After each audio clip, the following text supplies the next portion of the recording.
Assalamualaikum warahmatullahi wabarakatuh.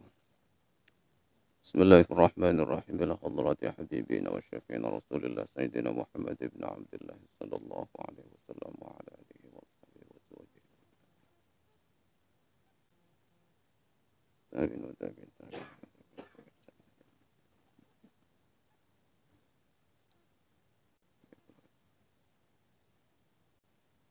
Salawatullahi wa salamuh.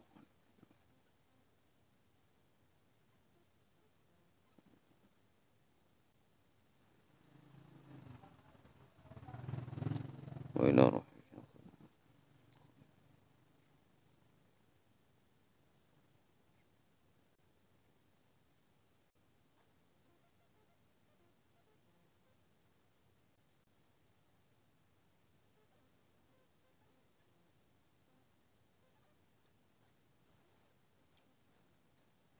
Al-Fatihah. A'udzu billahi minasy syaithanir rajim. Bismillahirrahmanirrahim. Alhamdulillahi rabbil alamin. الرحمن الرحيم مالك يوم الدين إياك نعبد وإياك نستعين اهدنا الصراط المستقيم صراط الذين أنعمت عليهم غير المغضوب عليهم ولا الضالين. بسم الله الرحمن الرحيم الحمد لله رب العالمين وبه نستعين على أمور الدنيا والدين والصلاة والسلام على أشرف الأنبياء والمرسلين سيدنا محمد صلى الله عليه وسلم وعلى آله وصحبه أجمعين. سبحانك لا علم لنا إلا ما علمتنا إنك أنت العليم الحكيم. رب اشرح لي صدري ويسر لي أمري واحلل عقدة من لساني يفقه قولي. اللهم ارزقنا فهم النبيين وحفظ المرسلين وإلهام الملائكة المقربين. اللهم إنا نستودعك جميع ما حفظناه وما نحفظه من العلوم والمعارف حتى ترده علينا في وقت احتياج إليه. لا حول ولا قوة إلا بالله العلي العظيم. قال المصنف شيخ محمد بن أحمد بن إياس رحمه الله تعالى ونفعنا بعلومه وبأسراره وخصوصيته في الدارين آمين.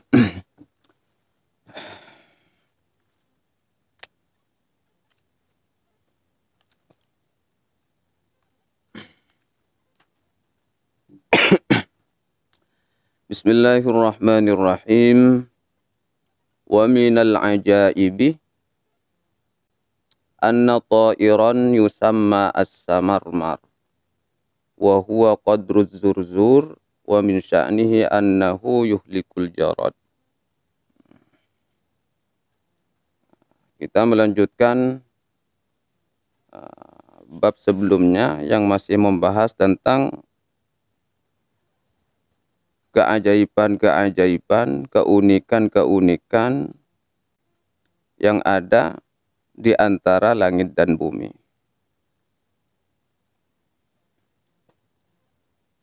Sebelumnya telah kita bahas beberapa keajaiban, bahwa antara langit dan bumi terdapat awan yang mana di atas awan itu bersarang seekor burung. Burungnya juga unik. Kepalanya seperti kepala kuda dan juga berponi, memiliki jambul. Dia juga bersarang dan bertelur di sana. Dan juga di negara India ada daerah yang bernama Dikin atau disebut dengan Dakin. Juga terdapat sebuah gunung yang seluruhnya terbakar. Tapi di gunung tersebut uniknya juga terdapat burung yang bernama burung Samandal. Samandal. Ya, gunung Samandal. Ada julukan lain. Samandal. Dia bersarang di gunung yang penuh api tapi tidak terbakar. Ini uniknya.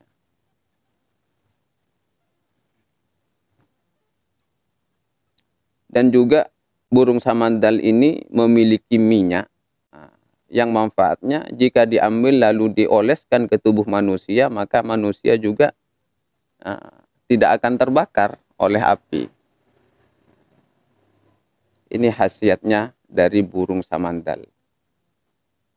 Kita lanjutkan wa minal ajaibi, dan juga termasuk dari beberapa keunikan-keunikan, keajaiban.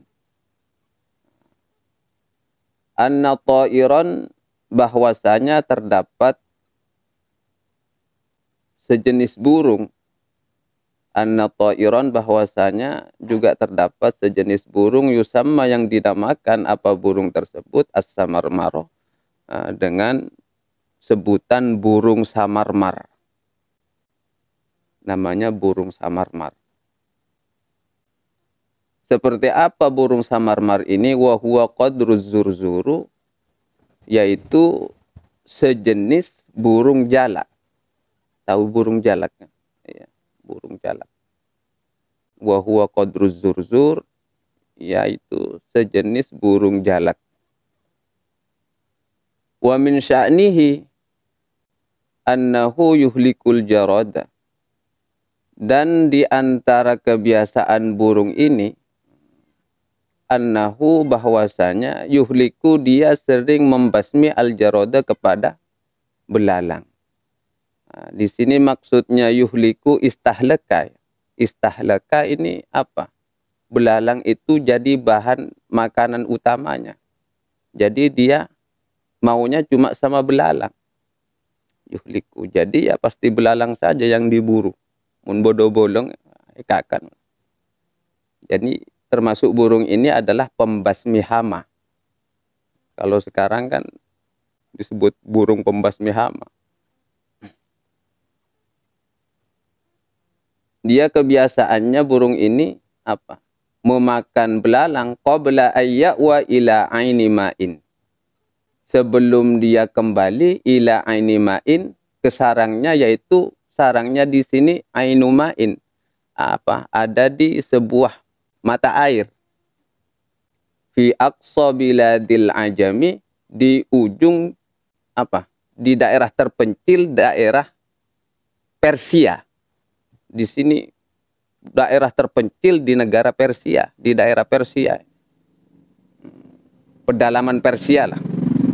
Jadi ada mata air yang dihuni oleh burung tersebut, oleh burung samarmar namanya.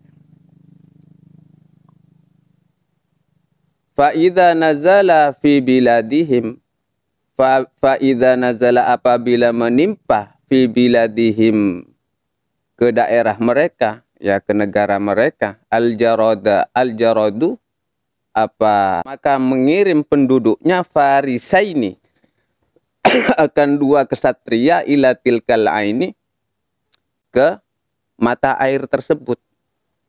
Nah, ke mata air yang ditempati oleh burung samarmar ini. Tujuannya apa? Yaitu fayahdurani, lalu mengambil keduanya, atau membawakan keduanya, lahum, kepada penduduk ya pedalaman ini, mimma itilkal aini, dari air yang terdapat dari sumber tersebut.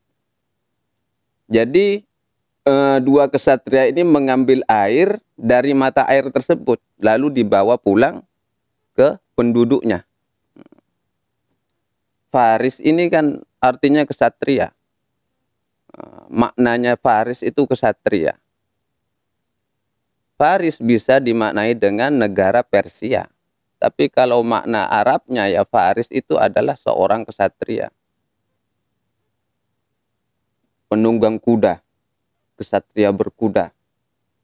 Ya, bukan kesatria bergitar, Roma Irama. Farisa ini, nah, jadi penduduk desa ini mengutus dua kesatria untuk mengambil air yang ada di sumber air tersebut. Setelah didapatkan air tersebut oleh dua kesatria ini, fayu'allikunahu, lalu penduduk itu menggantung air bainas sama'i wal ardi, di antara langit dan bumi. Ya, digantung. Lalu air itu ditaruh di dalam wadah, lalu digantung di antara, ya menggantung antara langit dan bumi gitu. Fa idza atal ma'ah, apabila telah menetes al ma'a akan air ilal ardi ke bumi. Jadi wadah itu dikasih ya semacam bocoran agar air itu menetes jatuh ke bumi gitu loh. Karena kan yang dibutuhkan airnya, ada wadah, beri bulongan ya mungkin agar air itu menetes nyap-nyap ke bumi. Fa idza ata, apabila menetes al ma'u apa air ilal ardi ke bumi, allati fiha al jarad, allati yang terdapat fiha di dalam daerah tersebut al jaradu apa belalang, yang ada hama belalangnya.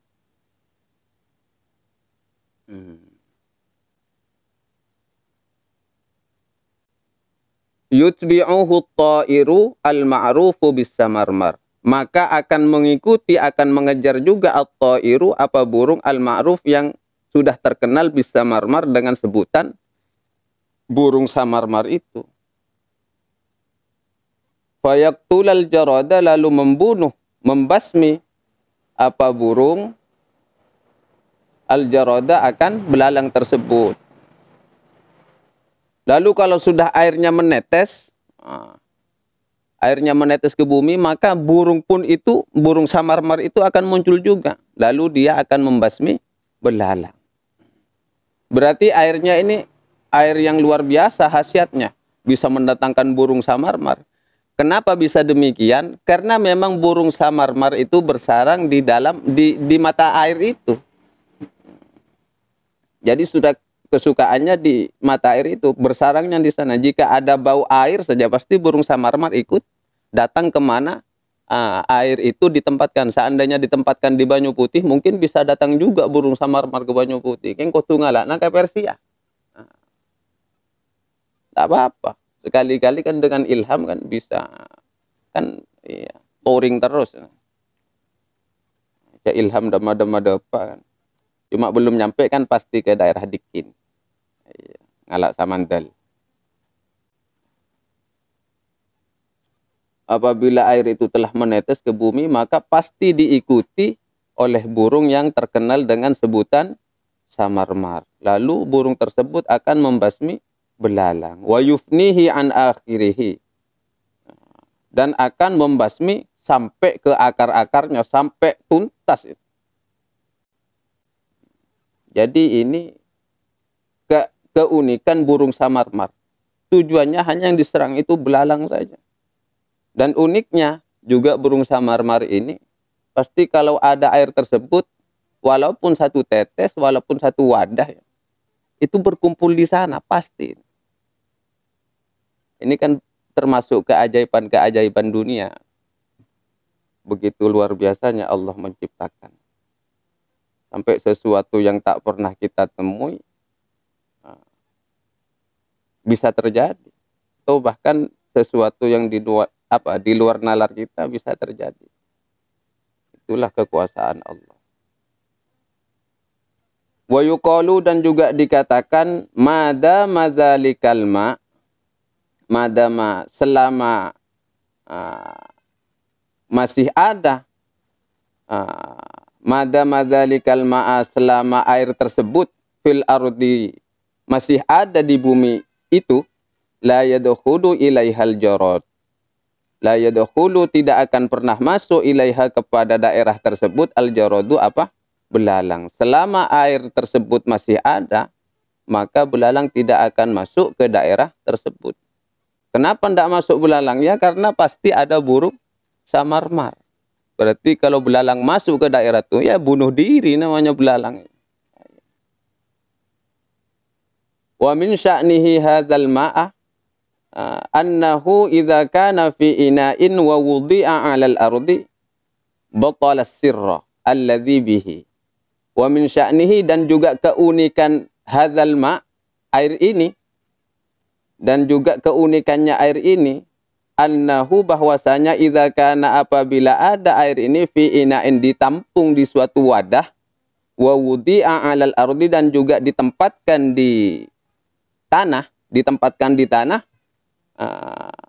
batalas sirra, maka bisa menetralisir, batala bisa menetralisir as-sirra kepada sihir kepada guna-guna alladzi fihi yang ada di daerah tersebut. Ini kan ini khasiatnya, keunikannya. Keunikan air ini jika ditampung di sebuah wadah lalu juga ditaruh di tanah atau pendem kia, disinyalir ada sihirnya, maka sihirnya itu akan ya, bisa ternetralisir ya. Apa sekia sihirnya? Iya. Alladzi fihi yang ada di tanah tersebut. Contohnya di satu pekarangan ini apa monjak noreng maturan berdasang pasangan apa sih sabo ini ya dari mata air ini, walaupun mungkin ya bisa saya cap-cap satu tetes atau maka sihir itu akan menjadi hancur, rusak. Batola ini kan rusak, jadi bisa ternetralisir. Wa amma qauluhum fi irsali farisaini ila tilkal ain, wa amma qauluhum adapun ungkapan mereka penduduk ini fi irsali farisaini di dalam mengutusnya dua kesatria ila tilkal aini menuju mata air tersebut allati wa ilaihi samarmar yang ditempati oleh burung samarmar. Fa irsalul farisaini maka adapun mengutusnya penduduk al farisaini kepada dua kesatria ini khasyatun ialah karena merasa takut, ayyamuta mereka takut mati. Ayyamuta takut mati, ihdahuma ialah merasa takut mati ihdahuma salah satu dari keduanya. Karena merasa takut, ya mungkin entah itu karena ada faktor apa, entah guna-guna, keracunan dan macam-macam. Fayahdurul ma'a, maka mengambil salah satu dari keduanya al-ma'a akan air. Jadi diminumkan kepada orang tersebut ini pendapat-pendapat yang lainnya juga ini. Jadi diutusnya dua kesatria ke mata air tersebut itu karena salah satu dari keduanya itu takut mati sebenarnya. Mungkin karena faktor entah guna-guna, keracunan atau macam-macam. Berarti air ini kan adalah air penetralisir dari segala macam racun ataupun guna-guna. Khasiatnya luar biasa. Kalau di sini kan walaupun tidak ada air ini kan ada VCO. Air ruqyah. Air ruqyah.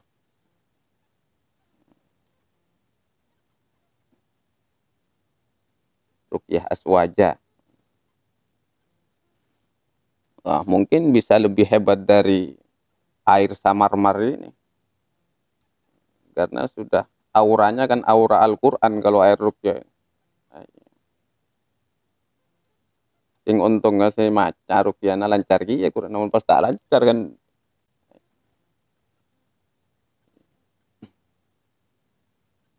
Wa yuqalu dan juga dikatakan inna ainal ma, sesungguhnya mata air tersebut hiya allati tusamma samarmar. Air itulah dialah yang disebut dengan samarmar. Jadi air itu yang disebut dengan samarmar. Sebenarnya yang disebut samarmar itu airnya. Wa ilaiha dan juga kepada air tersebut yunsabu dinisbatkan dzalika thairu apa burung tersebut. Jadi burung itu disebut burung samarmar karena mata air itu sendiri namanya air samarmar. Terus karena burung itu bersarang di sana maka disebutlah juga menjadi burung samarmar. Nama burungnya ini tidak ada nama khusus, cuma jenisnya sejenis jala. Ya zurzur, cuma aslinya namanya tidak ada. Kalau di kamus pun tidak ada, pasti namanya jenis burung saja. Namanya jenis burung. Ya jadi burung samarmar. Padahal samarmar itu adalah nama dari mata air tersebut. Jadi di antara khasiatnya seperti itu.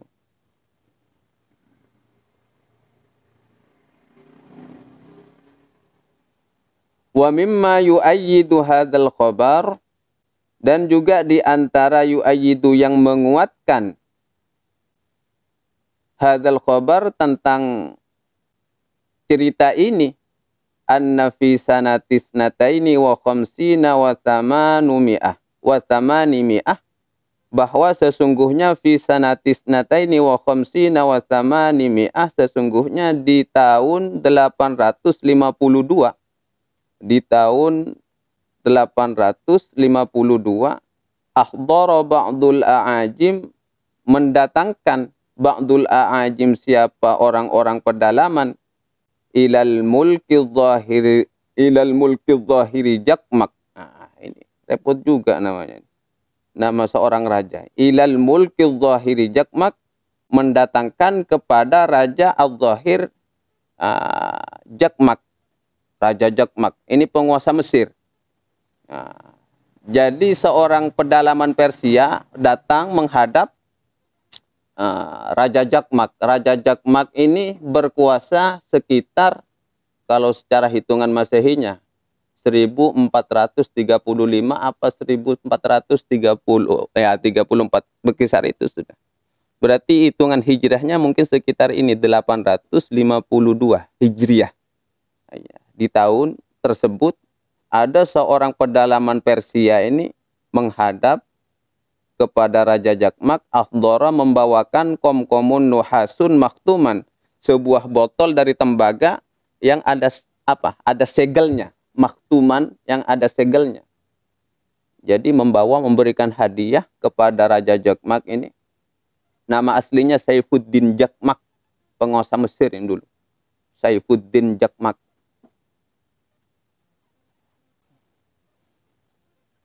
Jadi orang A'ajim ini, orang-orang pedalaman, membawakan sesuatu hadiah kepada Raja Jakmak, ya berupa botol dari tembaga maktuman yang masih bersegel, ada segelnya. Wa za'ama, dan juga A'ajim ini, ba'dul A'ajim meyakinkan, wa za'ama, dan meyakinkan, anna fihi, sesungguhnya di dalam botol tersebut, ma'as samarmar, terdapat air yang dari mata air samarmar itu. Jadi orang pedalaman ini datang menghadap Raja Jakmak, membawa botol dari tembaga yang masih segel. Lalu dia mengatakan, orang A'ajim ini, bahwa di dalam botol ini ada air samarmar.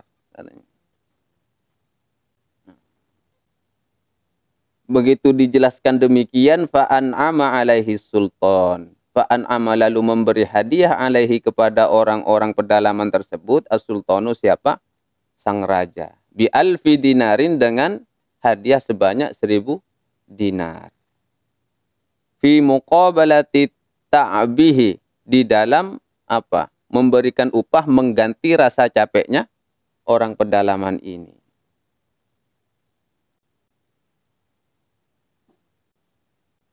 Jadi sebagai apa? Upahnya, karena membawa itu, ya, raja memberikan hadiah sebanyak 1000 dinar. Fa'allaqa, lalu kemudian menggantungkan al-mulku zahir, siapa raja tersebut, Raja Zahir Jakmak ini, zalikal qamqamah, akan botol tersebut, fi saqfil qasri al-kabir, di atas benteng yang besar. Jadi sudah menjadi kebiasaan kerajaan dulu kan pasti ada benteng-benteng yang besar itu. Nah, jadi oleh raja digantung botol tersebut di atas benteng yang besar. Was samarmar, sedangkan air samarmar mu'allakun bihi muddatan tawilah, dan juga air samarmar itu ada di sana selama-lamanya, dalam tempo masa yang sangat lama, muddatan tawilah. Famin yauma idzin, maka semenjak itulah, imtana al-jarada an misrin. Imtana menjadi terhalang, artinya menjadi terhenti, al-jaradu, apa, serangan belalang, an misrin, dari negeri Mesir. Berarti ceritanya di sini ini, dulu Mesir pernah ada wabah belalang juga. Lalu Raja Jakmak ini diberi hadiah oleh orang-orang pedalaman dan meyakinkan bahwa hadiah ini ada air samar-mar. Lalu sama raja coba digantung. Dan ternyata setelah digantung itu terbukti. Semenjak itu belalang itu tidak ada dari Mesir. Kenapa belalang bisa ada di Mesir? Ini kan bagian dari kejadian Nabi Musa. Belalang itu memang sentralnya di Mesir. Fa'arsalna alaihimut tufana wal jarada wal kummala wal dhafadi'a wad dama ayati mufassalatin. Jadi Mesir itu paling wabah belalang itu dari dulu semenjak Fir'aun. Jak cengkel Fir'aun. Yang suruh beriman tanda beriman. Tapi sejahat-jahatnya Fir'aun, di saat Allah memerintahkan Nabi Musa untuk berdakwah, tak boleh dengan cara kasar. Padahal sudah jelas-jelas Fir'aun itu mengaku Tuhan. Disinilah lunaknya agama. Bahwa agama itu bukan cuma agama Islam ya. Bukan cuma agama Islam. Lebih-lebih agama Islam. Agama sebelum Islam pun yaitu agamanya Nabi Musa. Walaupun ya huwa sammakumul muslimin min qablu wa fi hadza kan begitu kan bahasanya. Artinya syariat yang pernah dipakai Nabi Musa tetap syariatnya itu lentur, lunak. Apa dalilnya? Di saat Nabi Musa disuruh datang ke Firaun itu dengan cara yang lunak, faqula lahu qawlan layyinan la'allahu yatadzakkaru aw yakhsha. Coba datangi Firaun itu. Qawlan layyinan, dengan ucapan yang lemah lembut. Dengan harapan kata Allah itu. Dengan harapan, dengan cara yang lemah lembut itu, la'allahu yatadzakkaru aw yakhsha. Semoga dia itu menjadi ingat dan menjadi sadar. Jadi membawa misi dakwah agama itu harus dengan cara lentur, lunak. Dan itu pasti sukses dengan cara kelunakan. Itu ditekankan di saat zamannya Rasulullah. Wa ma arsalnaka illa rahmatan lil alamin. Jadi tidak ada agama itu yang mengandung unsur radikalisme, itu tidak ada. Kalau Islam itu dianggap radikal, radikalnya dari mana? Berarti oknumnya yang dari radikal. Oknumnya dari mana? Berarti susupan. Susupan. Hanya ingin orang-orang yang menghancurkan agama Islam itu sendiri.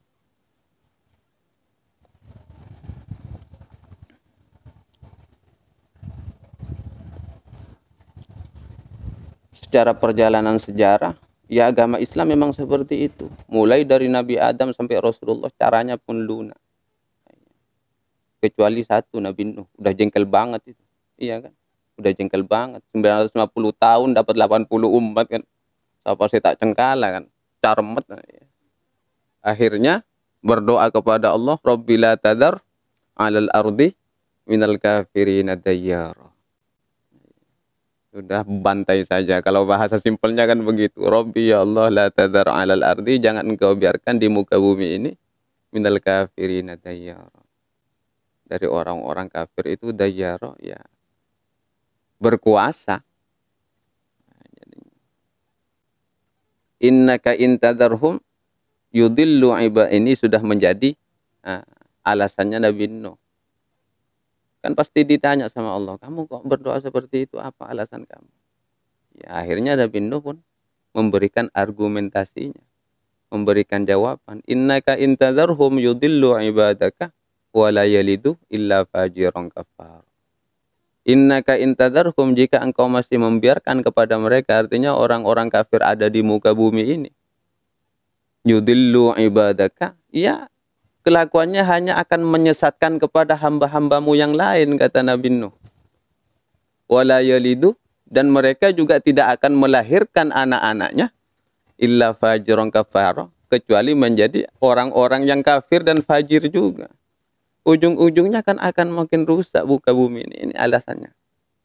Tapi di balik itu sebagai bentuk toleransinya Nabi Nuh Ya, akhirnya berdoa lanjutan itu, Rabbi ghfirli wa li walidayya wa liman dakhala baitiya mu'minan walil mu'minina wal mu'minat wa la tazid zalimina illa tabara. Rabbi ghfirli, ya Allah ampunilah aku. Wa li walidayya, dan kedua walil mu'minina wal mu'minat, dan juga orang. Tapi kalau saat di zaman Rasulullah semua kesempurnaan totalitas bahwa Islam itu adalah rahmat lil alamin tanpa ada kekerasan. Walaupun sempat disyariatkan ya, peperangan, sempat disyariatkan peperangan lawan. Nah, gitu. Tapi waktu Rasulullah di Taif kan tidak seperti itu. Waktu Rasulullah dilempari batu dan semacamnya, dicaci, bahkan darah Rasulullah mengucur sampai ke kakinya, bahkan terompahnya Rasulullah basah dengan darah.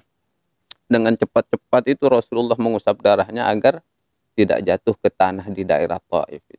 Kalau sampai jatuh ke tanah, maka Taif itu akan menjadi daerah yang terkutuk.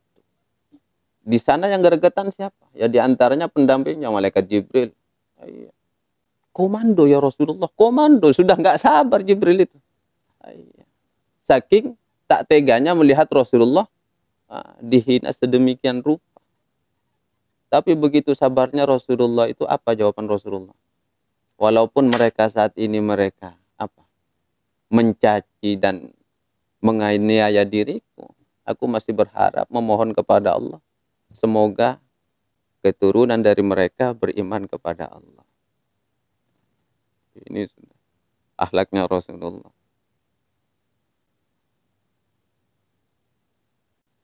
Ya tinggal bandingkan saja. Kalau cara pengajaran, penyampaian agama Islam dengan cara-cara keras, melalui jalur siapa, kan tinggal begitu saja. Bisa dipahami.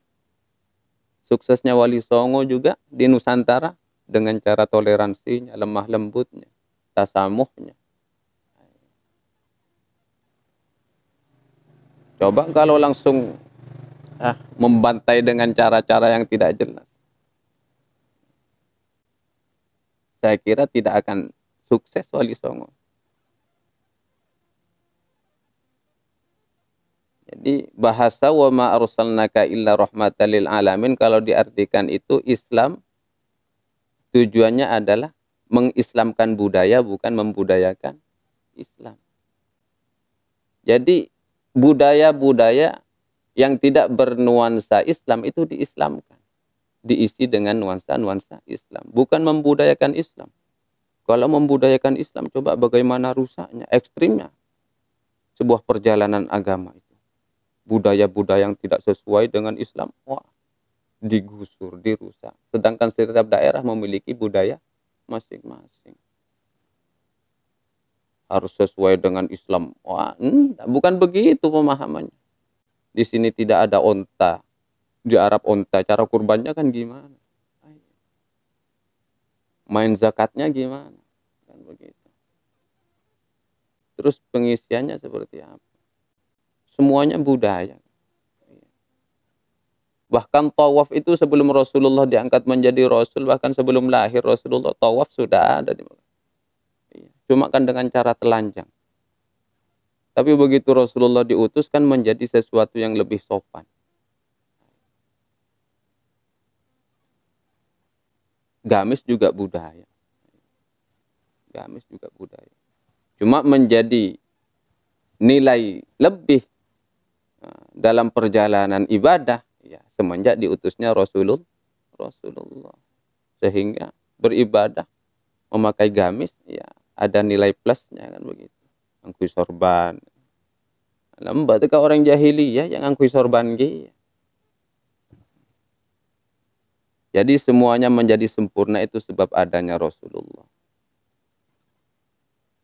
Ya itulah junjungan kita. Harusnya kita bangga dengan memiliki junjungan yang seperti itu.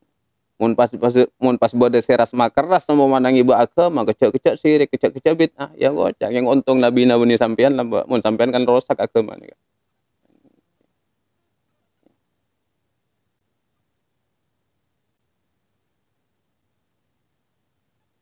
Wa fi ba'dil akhbar tak terdapat antar ke agama-agama ya. Wa fi ba'dil akhbar ma rawahu Ibnu Abbas radhiyallahu anhuma anna baina as-sama'i wal ardi bahran min narin wa laysa laha dukhanun. Wa fi ba'dil akhbar, dan juga di sebagian beberapa riwayat, ma rawahu sebagaimana yang telah meriwayatkan hu kepada ma Ibnu Abbasin, siapa Ibnu Abbas radhiyallahu anhuma. Apa yang diriwayatkan oleh Ibnu Abbas ini, anna bainas sama'i wal ardi, sesungguhnya antara langit dan bumi bahron, terdapat suatu laut. Anna bainas sama'i wal ardi, sesungguhnya di antara langit dan bumi bahron, terdapat sebuah laut, min narin, dari api. Kalau sebelumnya apa itu?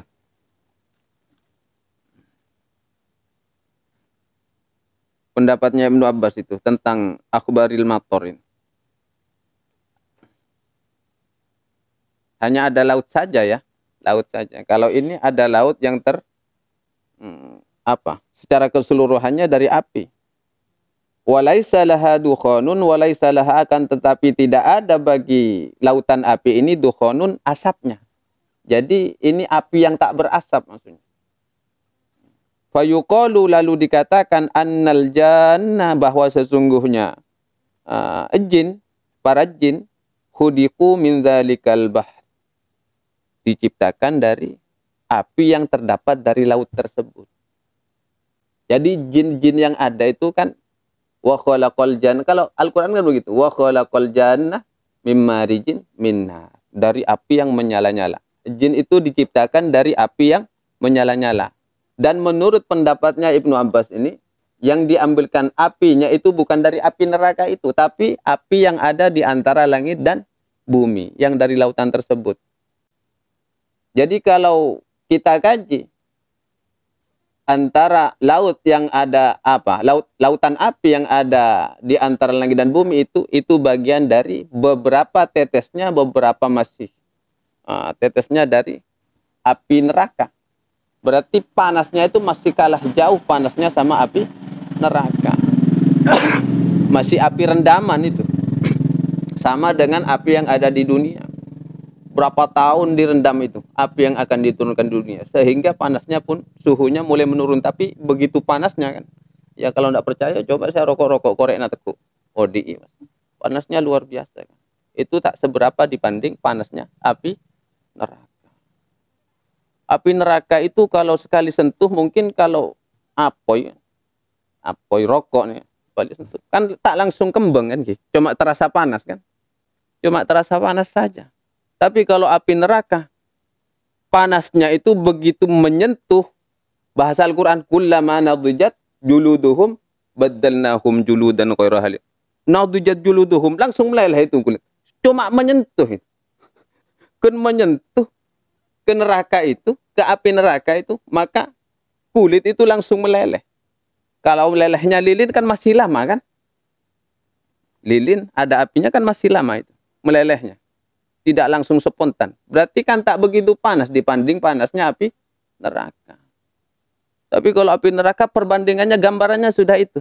Di surat An-Nisa itu, di juz 5. Kullama nadujat juluduhum. Nah, iya. Jadi begitu menyentuh akan langsung meleleh. Kalau sudah meleleh, baddalnahum juludan ghairaha liyadzuqul adzab, kata Allah. Tak terbayang sudah. Saya takut kalau bahas neraka. Takut ya masuk neraka saya. Ing todus masuk surga. Takut abareng bi ilham, tak nyaman kian pasti natina kan, kecek-kecek saya toring malu. Karena KTVN.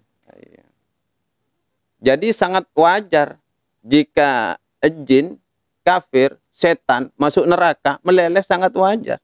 Karena mereka tercipta dari api yang tak begitu panas. Masih beberapa saringan dari api neraka. Jadi kan biasanya orang-orang yang berpikir, masa api setan tercipta dari api masukkan apa merasa panas? Kalau jawaban dari sini ya cukup panas. Karena ini bukan api neraka akhirat itu, tapi ini api dunia kan. Jadi begitu sempurna Allah menata, sehingga membentuk jin itu, menciptakan dari lautan yang ada. Tapi kalau sekiranya pun itu jin itu tercipta dari api neraka itu, Iya, kulit ketemu kulit mulai tempeleng sakit. Iya kan? Jadi api ketemu api, kalau sudah Allah berkehendak pasti merasa sakit. Iya, kulit ketemu kulit, coba. Kulit dicubit, yang nyubit juga kulit, pasti sakit. Itu sudah logikanya. Jadi menurut pendapatnya Ibnu Abbas ya seperti ini. Bahwa antara langit dan bumi itu dapat lautan api yang tapi tidak berasap. Dan jin ini diciptakan dari api tersebut. Wa minal fawaidil latifah, dan juga dari fawaid yang sangat simpel, apa? Ungkapan-ungkapan simpel ini. Sesuatu faedah yang sangat simpel, artinya sebagai bahan tambahan saja yang mungkin kurang berhubungan dengan pembahasan yang tadi, tapi ada baiknya kalau mungkin menurut pengarang kitab ini dimasukkan juga. Yaitu apa? Ma naqalahu Sya'bi fi kitabil Arais, sebagaimana yang telah dinukil oleh Imam Asy-Sya'bi fi kitabil Arais.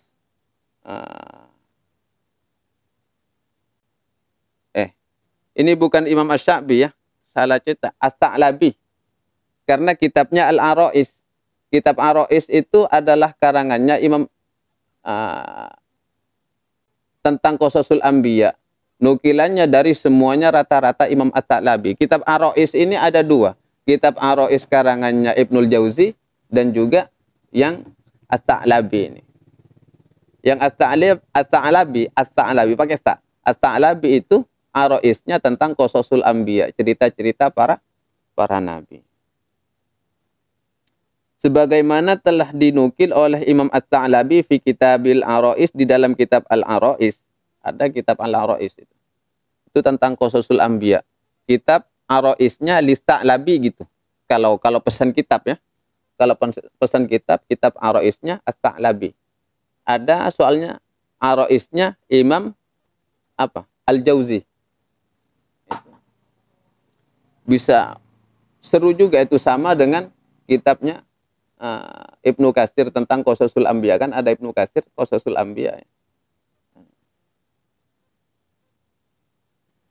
Jadi Imam As-Sa'labi menukil bahwa annal hudhuda yaral ma'a tahtal ardi kama yara ahadukum ina'ahu. Annal hudhuda ini juga bagian keunikan juga di antara burung yang memiliki keunikan. Annal hudhuda, sesungguhnya burung hudhud, yaro, dia bisa melihat al-ma'a, kepada air, tahtal ardi, di bawah tanah. Jadi bisa melihat, saking tajamnya pandangan burung hudhud ini. Jadi burung hudhud paham mana yang apa? Tanah itu mengandung sumber mata air yang kuat. Jadi dia bisa melihat dari atas permukaan tanah itu. Jadi melihatnya tajam pandangannya itu. Kama yara ahadukum, sebagaimana melihat ahadukum, siapa salah satu di antara kalian, ina'ahu, kepada wadahnya. Jadi melihat air yang jernih, kalau kita ini sebagaimana melihat air yang jernih di sebuah wadah, lalu kita bisa melihat wadahnya. Paham ya? Ayah. Jadi air mun kopi kan bekleko tak bisa padeng ya kan. Ayah. Jadi ketajaman pandangan burung hudhud ini, matanya burung hudhud kalau sekali memandang bisa melihat air yang ada di bawah bumi. Iya. Jadi ini tajamnya pandangan burung hudhud. Warawa, dan juga diriwayatkan, waruwiya, dan juga diriwayatkan, anna ismal ghuraba, bahwa sesungguhnya nama al-ghuraba gagak, anna ismal ghuraba, sesungguhnya nama burung gagak, a'warra, ialah burung picek. Apa? Burung, iya piceknya. Apa? Iya, apa picek itu? Iya. Sesungguhnya nama asli burung gagak itu secara umumnya dulu itu burung picek. Secara umumnya a'warra, burung picek. Wa innama summiya bidzalika, dan bahwasanya summiya dinamai bidzalika dengan a'warra, dengan julukan picek itu, li'annahu yughmidu ihda ainaihi min quwwati basarihi. Li'annahu, karena sesungguhnya burung gagak itu, yughmidu, dia pasti memejamkan yukumidu ihda ainaihi, salah satu dari kedua matanya. Kalau melihat itu pasti burung gagak itu ngiker mungkin can orang Madura. Engke, men Madura sih lagi. Engke ngiker. Ngiker. Yukumidu ihda ainaihi, dia memejamkan salah satu dari kedua matanya, min quwwati basarihi, untuk menguatkan pandangannya katanya, untuk menguatkan penglihatannya. Wa yaktasiru 'alal ukhra, dan dia mengurangi untuk salah satunya. Nah, jadi untuk menguatkan pandangannya itu iya pasti memejamkan salah satunya. Coba dah perhatikan. Burung gagak itu kalau melihat pasti neleng, tekak tak ngeker salah setengah. Coba secara menjadi kebiasaan burung gagak sudah itu. Pasti kalau melihat burung gagak, angki, deng. Pasti, nah, nileng, muncan orang maturun. Pasti bakreng miring kan pun ngapes. Karena saya paham itu karena Muzaki dulu almarhum punya burung gagak. Selok nangkok ruas sekut kalak lembok. Pendem dengan tanah, laungku. Itu saya usil juga burungnya. Ketok kalian pengawit aja ini, tak ada, tak bisa ngeber.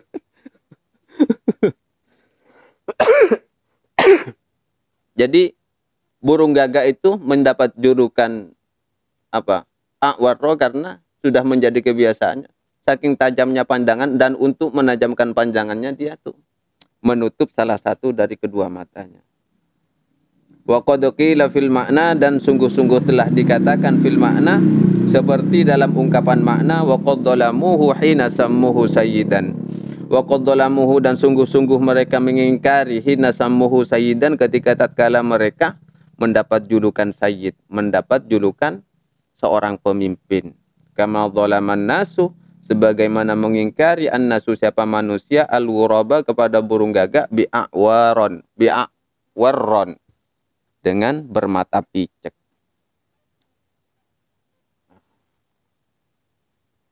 Ini sejarah ini. Sejarah. Tapi yang goribnya di sini kan ternyata di antara langit dan bumi terdapat lautan api. Sebagaimana yang telah diriwayatkan oleh Ibnu Abbas. Dzikru akhbari riyahi, wallahu a'lam. Al-Fatihah. Bismillahirrahmanirrahim.